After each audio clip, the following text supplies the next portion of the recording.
Hello po, ako nga pala si Philip Charles Sulayo. Share ko lang pala yung mga karanasan ko sa about sa pagtitake ko ng plant medicine. Ang laki ng naitulong niya sa buhay ko simula nung na-take ko yun kasi ang daming pagbabago, yung mga simpleng bagay dati na hindi ko pinapansin, yun pala malaking kamalian. So, kumbaga parang yung ego ko dati, laging nananaig yung ego ko. Kumpara ngayon na parang napapansin ko na yung mga nagagawa akong mali. So, yun okay. Ang ganda ng ng may tutulong sa tao ng plant medicine.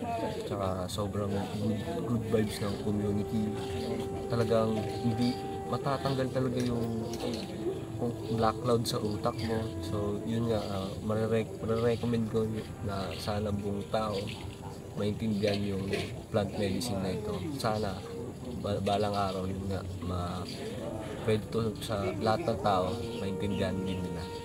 Yun lang, maraming salamat.